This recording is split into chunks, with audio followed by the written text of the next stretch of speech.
బులెటిన్లో డీటెయిల్ చూస్తే తెలుగు రాష్ట్రాల్లో సంక్రాంతి పండుగ రద్దీ నెలకొంది. హైదరాబాద్ వాసులు సొంతోళ్లకు పయనమయ్యారు. దీంతో రైల్వే స్టేషన్లు బస్టాండ్లు కిటకిటలాడుతున్నాయి. వరంగల్ నగరంలోని ఎంజీబీఎస్ అలాగే జేబీఎస్ బస్టాండ్లో ప్రయాణికులు కిక్కిరిసిపోయారు. బస్టాండ్కు వచ్చిన క్షణాల్లోనే బస్సులు నిండిపోతున్నాయి. తమ గమ్యస్థానాలకు చేరే బస్సు కోసం గంటల తరబడి బస్టాండ్లో ప్రయాణికులు పడిగాపులు కాస్తున్నారు.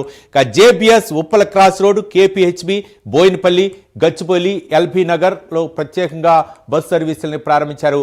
ఎల్బీ నగర్, దిల్సుఖ్ నగర్లో ప్రయాణికుల రద్దీ ఉంది. 6431 ప్రత్యేక బస్సుల్ని తెలంగాణ ఆర్టీసీ నడుపుతోంది.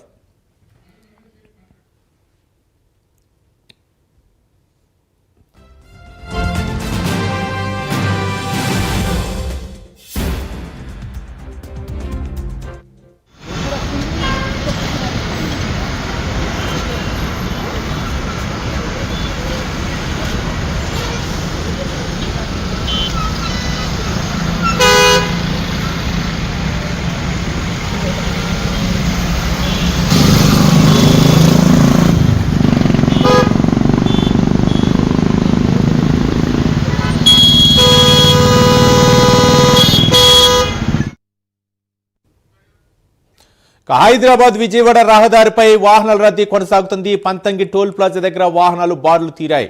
ఏపీ తెలంగాణ సరిహద్దులో వాహనాల రద్దీ ఉంది. చిల్లకల్లులో నెమ్మదిగా వాహనాలు కదులుతున్నాయి. ప్రయాణికులతో విజయవాడ బస్టాండ్, రైల్వే స్టేషన్లో కిటకిటలాడుతున్నాయి. 600 ప్రత్యేక బస్సులు ఏపీఎస్ఆర్టీ నడుపుతోంది.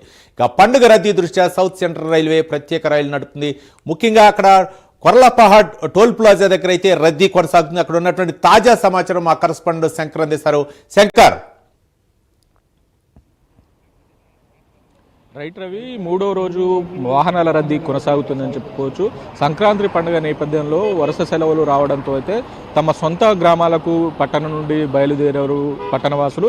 ముఖ్యంగా 3 రోజుల నుండి మొదలైన ఈ వాహనాల రద్దీ ఏదైతుందో ఇప్పటికీ అలాగనే వాహనాలు వస్తున్నాయని చెప్పుకోవచ్చు. ముఖ్యంగా పంతంగి టోల్ ప్లాజా ఏదైతే ఉంటుందో పంతంగి టోల్ ప్లాజాలో ఒక్కసారిగా వేలాది వాహనాలు వచ్చి చేరుకోవడంతో అయితే వాహనాల రద్దీ భారీగా పెరిగిపోయిందని చెప్పుకోవచ్చు. అంటే ఈ 3 రోజుల వాహనాలు ఏవైతుంటాయో దాదాపుగా సుమారుగా 150,000 నుండి 160,000 వాహనాలు ఈ పంతంగి టోల్ ప్లాజా అలాగే కొర్లపాటు టోల్ ప్లాజా క్రాస్ అయ్యాయని చెప్పేసి టోల్ ప్లాజా సిబ్బంది చెప్తున్న పరిస్థితి అయితే కనపడుతుంది. ముఖ్యంగా ఈ 150,000 వాహనాలు ఏవైతే ఉన్నాయో 150,000 వాహనాలు టోల్ క్రాస్ అయ్యాయి. ఇంకా దాదాపుగా 1,00,000 వాహనాలు ఈ రోజు కానీ రేపు కానీ ఈ టోల్ దాటే అవకాశం ఉందని చెప్పేసి అధికారులు చెప్తున్నారు. ఇందుకు గాను అన్ని ఏర్పాట్లు చేశారు అధికారులు. ముఖ్యంగా టోల్ ప్లాజా సిబ్బందిని, అదనపు సిబ్బందిని ఏర్పాటు చేశారు. అలాగే రెవెన్యూ సిబ్బంది కావచ్చు, అలాగే ఫైర్ సిబ్బంది కావచ్చు, అలాగే వైద్య సిబ్బంది కావచ్చు ఎప్పటికప్పుడు మానిటరింగ్ చేస్తున్నారు. అదనంగా ఇక్కడ వాళ్ళని కూడా డ్యూటీ చేసిన పరిస్థితి కనపడుతుంది. ముఖ్యంగా నల్గొండ జిల్లా కలెక్టర్ కావచ్చు, సూర్యాపేట జిల్లా కలెక్టర్ కావచ్చు ముఖ్యంగా అధికారులకు సూచించారు. అంటే టోల్ ప్లాజాల వద్ద కావచ్చు, అలాగే నేషనల్ హైవే వద్ద కావచ్చు ఎవరు కూడా వాహనదారులు తమ సొంత గ్రామాలకు ఎంతో ఆనందోత్సవాలతో తమ గ్రామాలకు వెళ్తుంటారు. వాళ్ళకి ఎలాంటి ఇబ్బంది అంటే ఎలాంటి యాక్సిడెంట్లు కాకుండా వాహనదారులకు ఎలాంటి ఇబ్బంది కలగకుండా చూసుకోవాలని ఇప్పటికే జిల్లా కలెక్టర్లు పలుమార్లు అధికారులకు సూచించారు. అదే మేరకు డైలీ కూడా ఇక్కడ టోల్ ప్లాజాల వద్ద డ్యూటీ నిర్వహిస్తున్న పరిస్థితి కనపడుతుంది. ముఖ్యంగా హెల్ప్ డెస్క్ లాంటి ఒక డెస్క్ను కూడా ఏర్పాటు చేశారు. ప్రతి 15 నుండి 20 కిలోమీటర్లకు ఒక హెల్ప్ డెస్క్ ఏర్పాటు చేశారు. వాహనదారులు ఇబ్బంది పడకుండా వాహనాలు ఎలా వెళ్ళాలి, వాహనాలు రోడ్డు మీద పార్క్ చేయకూడదు, అంటే రోడ్డు అవగాహన కూడా చెప్తున్నారు. అంటే వాహనాలు రోడ్ల మీద పెట్టుకొని ఉంటే యాక్సిడెంట్లు అవుతాయి కాబట్టి వాళ్లకు కేటాయించిన ఏవైతుంటాయో రోడ్డుకి ఇరువైపులా ఫ్రీ లెఫ్ట్ అనే పార్కింగ్ కూడా ఏర్పాటు చేశారు. వాహనాలని ఆ ఫ్రీ లెఫ్ట్లో మాత్రమే ఆపుకోవాలి.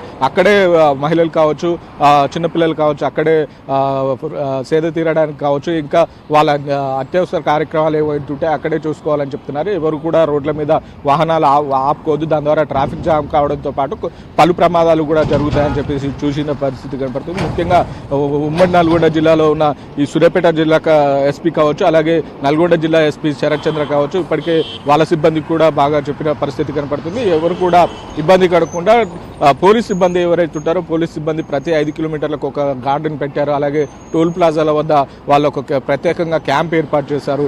వాహనాల్ని మళ్లించే ప్రయత్నంలో పోలీసులు కూడా బాగా పనిచేస్తున్న పరిస్థితి కనపడుతుంది. ముఖ్యంగా టోల్ ప్లాజాలకు వచ్చిన తర్వాత వాహనాలు ఎక్కడ కూడా రద్దీ కలగకుండా టోల్ ప్లాజా సిబ్బంది కూడా ఏర్పాట్లు చేశారు. అదనపు బూత్లను ఏర్పాటు చేశారు. ముఖ్యంగా పంతంగి టోల్ ప్లాజా ఏదైతే ఉంటుందో పంతంగి టోల్ ప్లాజాలో మొత్తం 14 బూతులు ఉండగా 12 బూతులు విజయవాడ వైపే తెరిచిపెట్టారు. అలాగే కొర్లపాటు టోల్ ప్లాజా ఏదైతే ఉంటుందో కొర్లపాటు టోల్ ప్లాజాలో 12 బూతులు ఉంటాయి. 12 బూతుల్లో 7 బూతులు విజయవాడ వైపే తెరిచిపెట్టారు. అంటే హైదరాబాద్ నుండి వచ్చే నగరవాసులు ఎవరైతే ఉంటారో వాళ్ళకి ఎవరికి కూడా ఇబ్బంది కలగకూడదు. టోల్ ప్లాజాల వద్ద ఎవరు కూడా ఎక్కువసేపు టైం కేటాయించకుండా వెంటనే వాహనాలు వెళ్ళిపోయే విధంగా ఏర్పాట్లు చేశారు.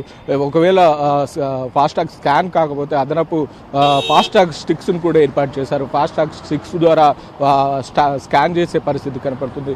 అంటే ఎవరు కూడా ఈ టోల్ ప్లాజాలకు రాకముందుకే కూడా వాళ్ళ ఫాస్టాగ్ ఏదైతే ఉంటుందో ఫాస్టాగ్ని రీఛార్జ్ చేసుకోవాలని చెప్తున్నారు.